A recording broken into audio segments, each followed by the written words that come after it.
The Paul Leslie Interviews. How are you today? I'm great, thank you. I've had my second cup of coffee, and I'm ready for action. Well, that's a good sign. The woman we're speaking with, Amanda McBroom, is a singer, songwriter, an actress. She has her latest album out. That album is Voices, and it's a great pleasure to talk to her. Thanks for joining us. I am delighted to be with you today. Thank you very much. Oh, it's our honor. Well, that's high cotton. Has the inspiration for you to write songs changed through the years? Well, actually, I didn't start out as a songwriter anyway. I started out as an actress, and singing was just something I've done all my life, and I started songwriting as a hobby.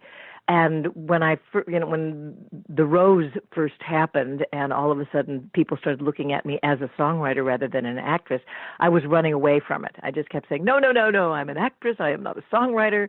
And my beloved husband finally said to me one day, honey, what's paying the mortgage? Don't you think you ought to take responsibility for this gift that you seem to have? So I finally accepted. I put on the songwriter sweater, I guess you'd say. And I would say at first it was kind of haphazard.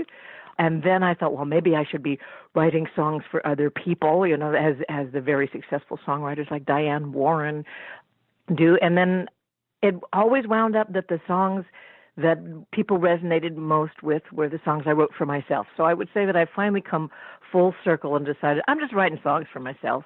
And if other people like them, yay! Tell us a little bit about where you're from and what kind of environment it was growing up. I was born in Burbank, right down the street from Warner Brothers Studio, because my daddy was in the movies and my mother was a drama teacher. So I spent my formative years listening to my father recite Shakespeare and my mother teach me how to pronounce words.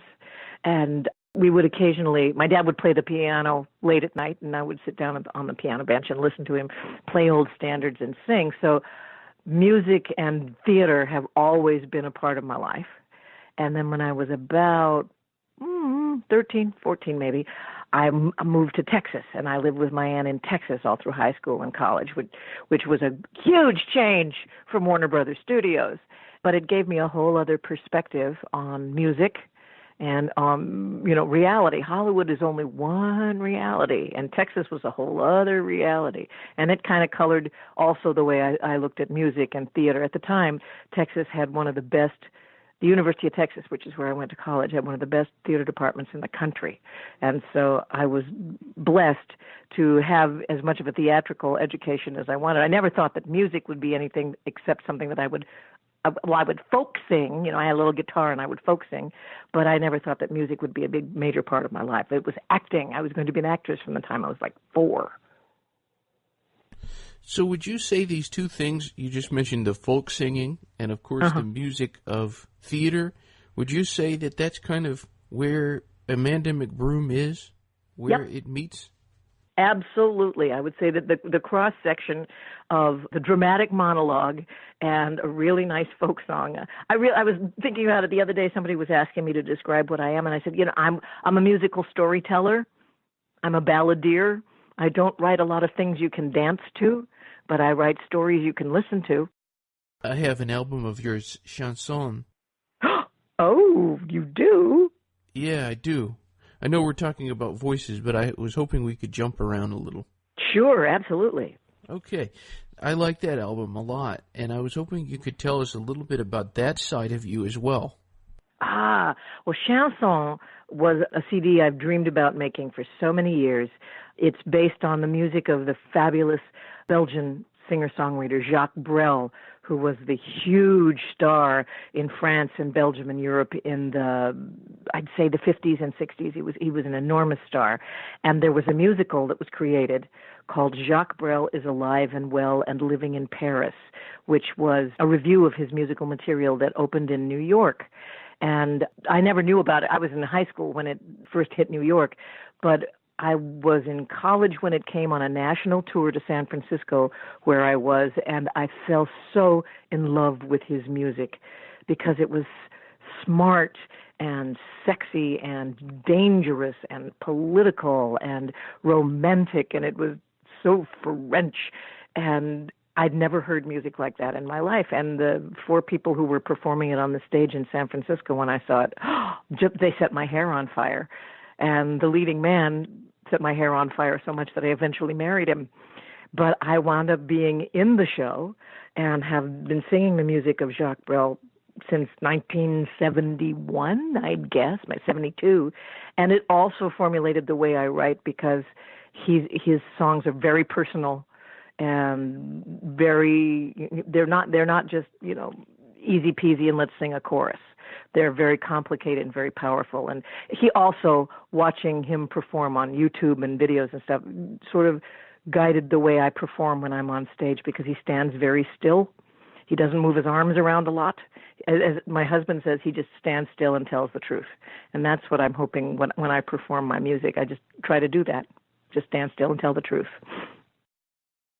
So I was hoping you could tell the listeners, in addition to Jacques Brel, who are the artists that you most admire?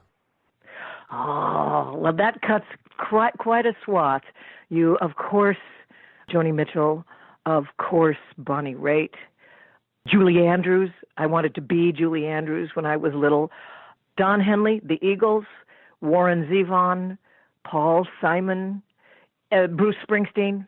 People who really have a way with language, choose language. I love words, and I love intelligent words, and they're such smart writers. I love them a lot.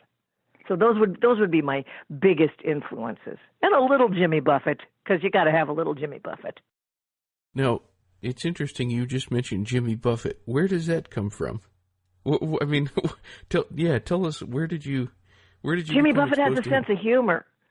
He tells really great stories. Listen to Margaritaville. If you really sit down and listen to Margaritaville, it's an impeccably crafted song.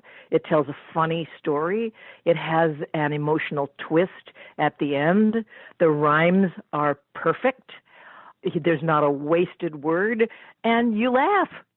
And you sing along. And that's huge. It makes everybody feel really good, want to get up and dance, have, pour a glass of something. I love a sense of humor in a song, and he's one of the best with funny songs. Him and John Prine. I agree with you, but gosh, I was not expecting you to say that. You thought I was going to go dark and French on you. No. We're joined by singer, songwriter, and recording artist Amanda McBroom. This new album of yours, Voices, tell us, what does the title mean? Well, it started out, there was a song that I wrote.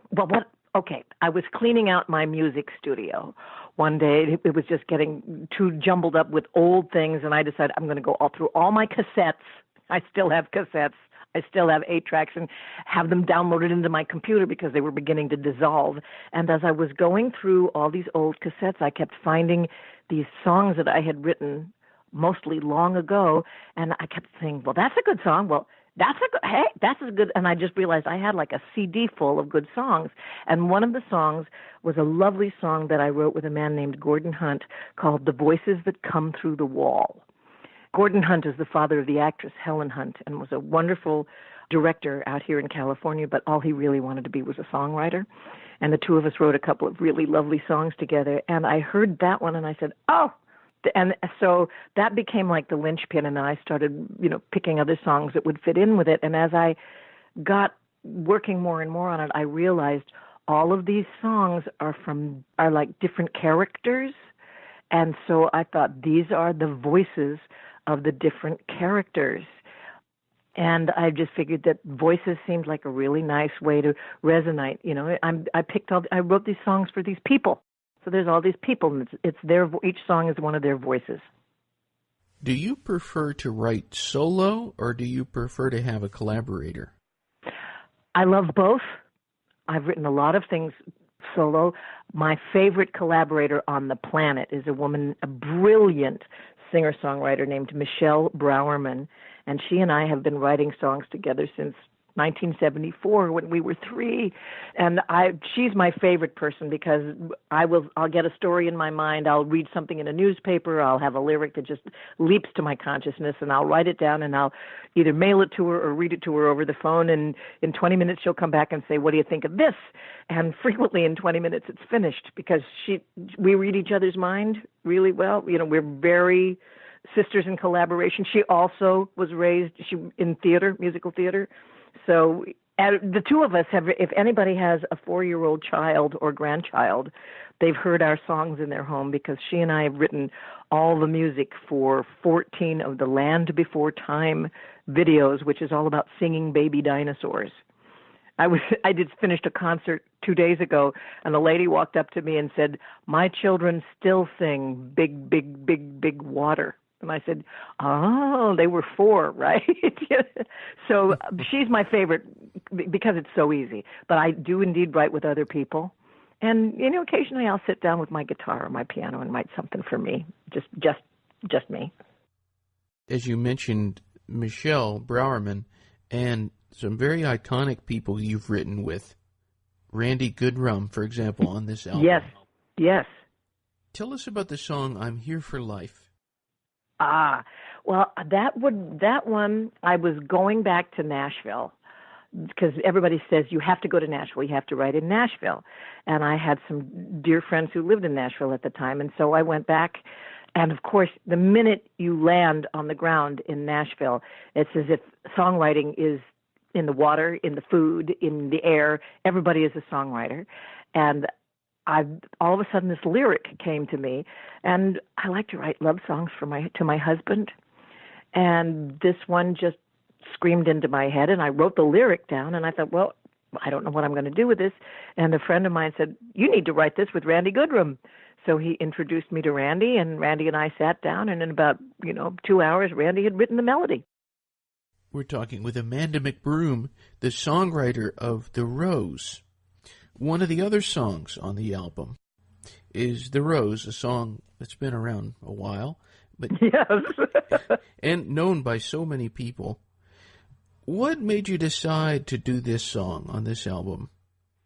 My beloved producer, the person he's a brilliant producer from Nashville named Fred Mullen, and I had worked with him on a prior CD, and he's produced everybody from Jimmy Webb to Vince Gill to Johnny Mathis. He's kind of a polymath as far as producing goes. And when we decided we wanted to do this album together, that dates me, this CD together, and then he said, you have to recut The Rose. And I said, really? And he said, you haven't recorded it in 20 years, but you need to do it as a duet. And you need to do it with somebody that you have always dreamed about singing with. So think about who you've always dreamed about singing the song with, and we'll see if we can get him. Do you want to sing with Taylor Swift? Do you want to sing with Bette? Who do you want to sing with? And the first person that came to my mind was Vince Gill, because I think he has one of the most beautiful voices on the planet. And he said, he's a friend of mine, I'll ask him. All he can say is no. And he didn't say no.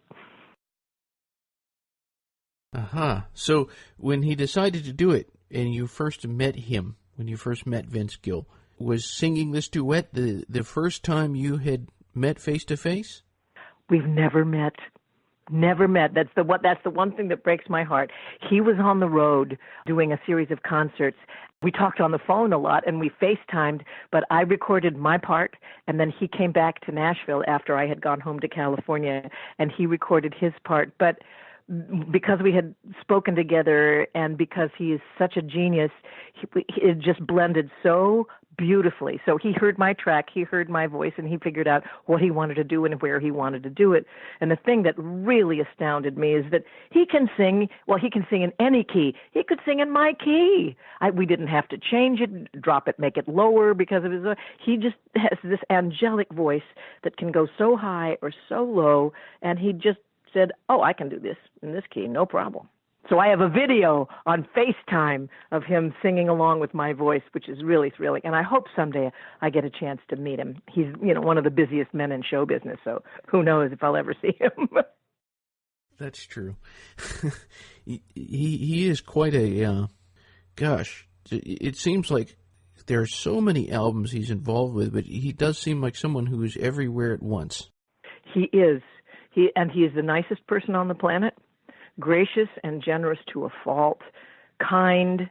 Everybody, I've never heard a bad word about him from anybody. And in the music business, people are frequently unkind to each other. Everybody loves Vince Gill. And he's one of the best guitarists on the planet, and he's one of the best singers. We're joined by Amanda McBroom. There have been a lot of artists who have recorded your song, your songs. I mean, not just Bette Midler, but also Barry Manilow, Harry Belafonte. Gosh, we could just go on and on. Barbara Cook. Kurt Cobain. Really? Cobain. Yes. Kurt Cobain recorded The Rose. Wow. Yeah. That's interesting. Isn't that wild? Indeed. Well, who would you say has done the best interpretation of a song that you wrote? Oh, woo, put me under the bus here.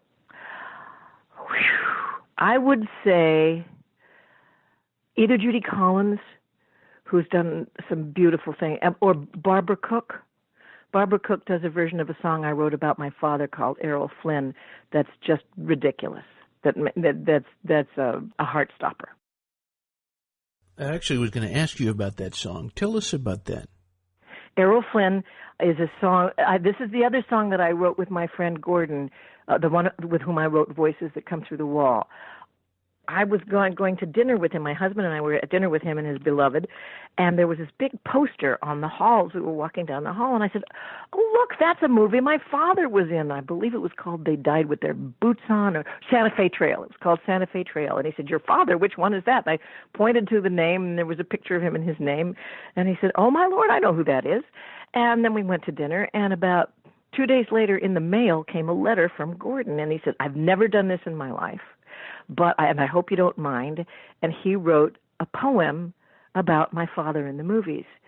My dad's best friend was Errol Flynn, and my dad was sort of a second banana to Errol Flynn in many of his films in the 40s. And he'd written this song about my dad being a friend of Errol Flynn's. And I looked at the poem and I said, I can turn this into a song.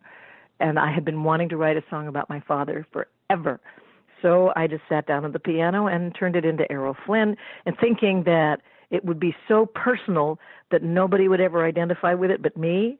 And I find that it's one of the songs that everybody seems to identify with, because not everybody, but a lot of people really love their father and, realize that almost all fathers have unfulfilled dreams.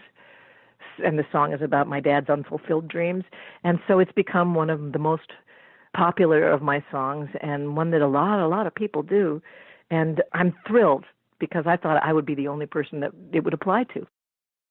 One person who was a guest on this show, the composer Tom Snow. Oh, Tom Snow, my beloved Tom Snow. Yeah, he was a great guest. Just wonderful. Oh, he's adorable. What a genius. What a great songwriter. Well, I was listening to a Barry Manilow album. In fact, the album called Barry Manilow. And I was listening to the song Anyone Can Do the Heartbreak. Yes. And I thought, I wonder who wrote this. And I looked on there, and I saw that you wrote that with Tom Snow. I did. Tom and I wrote several songs together. Some really good ones, I have to say. What do you think of Barry Manilow's treatment of that song? I love Barry Manilow. I think he is, it may be passé for me to say this. I certainly hope not. I think he's another multi-talented, totally charming, really great composer, lovely singer. And I thought he did a great job. He chose it. I had thought it was going to be somebody with a Bob Seger kind of voice. That's who I was aiming, what we were aiming for was this really kind of hard-edged rock and roll, 80s rock and roll thing. But Barry chose to do it, and I thought he did it beautifully. God bless him. Going back to your album, Voices. Yes. There's lots of songs on here, most of them written or co-written by you, but there's a few that were written by other songwriters. Yes. If you had to pick just one song from the album to represent the album, which song would you choose? Are you talking the one that I think is most indicative of the style, or the one that I think will get the most airplay? How about both? Airplay would be the Duet of the Rose, absolutely. And I think that as far as indicative of the style, well, the very first cut, which I did not write, a wonderful woman from New York named Julie Gold wrote it, called Southbound Train. That's pretty indicative of the CD. She was also a guest on this show. You have great taste in guests, my friend. Indeed, I do. Thanks. The album closes with the song 12th of Never. Yes. Tell us a little bit about that song and why you decided, or why the producer, whoever decided, that would be how the album would close. I've always loved that song. It was my favorite slow dance tune when I was in high school. I think it is the ultimate love song. It's short, it's sweet, it's pure, and I wanted to have at least one or two songs on the CD that would give people's ears a rest. It's what I also do when I'm in performance. I don't want you to have to listen to an hour and a half of songs you've never heard before. Every once in a while, you got to let people's ears relax. You've got to let people, settle down a little with something that they know. And I think it just puts this beautiful kind of pastel. It's the end of of this musical rainbow. I think it just talks about the CD's pretty much about love. Adult love, fulfilled love, unfulfilled love, and this sort of, I think, just puts this really pretty little golden button at the end.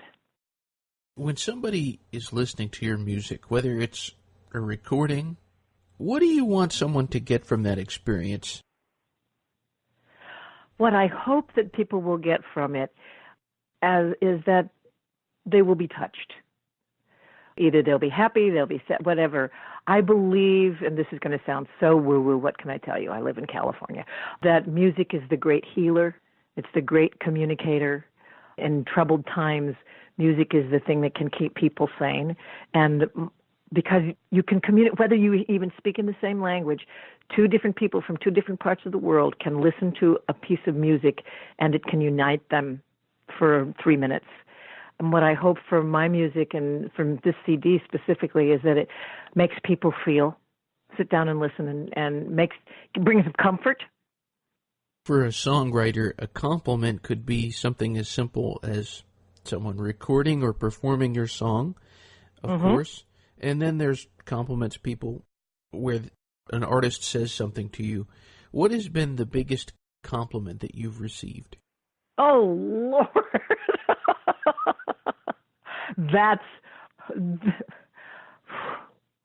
Okay. I'll tell you the greatest compliment I received. When the Rose had first been out for maybe a year or so, and so all of a sudden I started doing concert work. I was in a funny little nightclub in Los Angeles called the Gardenia, and I had finished my show, and this rather fragile young man walked up to me, who had been sitting in the back of the club, and he reached into his back pocket and pulled out this really raggedy wallet. He opened his wallet and he pulled out this really tattered piece of paper, and he said, "This helped me get out of a mental institution." And he unfolded the piece of paper, and it was the lyric to the Rose. Oh, wow. That's amazing. Yeah. What did you say to him? I cried. Yeah. I burst into tears. I threw my arms around him. I said, "Thank you very much. Bless your heart. You have just justified my existence on the planet." On the other side of the coin, when it comes to being an artist, there's a side that people see, the glamorous side that a lot of times people say, oh, that's what it means to be a singer or a recording artist. What is it that people are not seeing about being an artist? About being an artist, I would say the hard grunt work involved. And, part of that is the creation of music. But even more than that is the battle that you go through every day to be heard by more than your relatives. How do you get your songs out into the world? How do you share your music with people? That is a constant battle. And as the music, as downloading and streaming and, changes, how do you cope in a rapidly changing musical world? That's the hard part. What's the biggest change that you've seen? I mean, just in addition to what you're talking about, the way that people receive music. Mm-hmm. Well, a couple of things. Music now is wallpaper for the most part. It is 24/7 in people's ears, and that's not necessarily a bad thing. It's just a fact. Whereas if you stop and think that before the radio, like 1910, 1920, if you didn't have somebody in your family who played the violin or the piano, you didn't hear music unless you went, out to a, band shell in the park. But, music was static and special, and it's become more and more just a part of it's wallpaper for the most part, aside from the ones that really grab your heart and make you dance, especially if you're over 20. When you think about how music resonated with us when we were kids and how you'd play the same song over and over and over again and obsess with it when you were in junior high school and high school and then even into college. And then it just starts to become less special and just more a background to your life. And that's changed. And also just with downloads and streaming and the fact that now even CDs are going out of, and new cars don't even have CD players in them anymore. Makes me crazy. And the sound has changed because everything is, streamed, so everything is compressed. So when I first started singing, I made these audiophile albums that the sound is astounding. It's like you're sitting in the middle of Carnegie Hall. And now everything sounds, even when it's brilliantly digitally mastered, it's compressed, it's harder, it's harsher, and people are used to that sound. And I've been reading where young people who do all of their listening on their iPhone, if you play them an audiophile CD, they get very uncomfortable because the sound is not what they're used to. It's not, it's too deep, it's too rich, there's too much going on. And then, of course, there's the thing about if you're a songwriter, how in the world do you get paid in the world of the digital download, where you can have, 2 million hits and make $35. Literally, I am not exaggerating. How do we deal with Pandora and Spotify and, all of the streaming?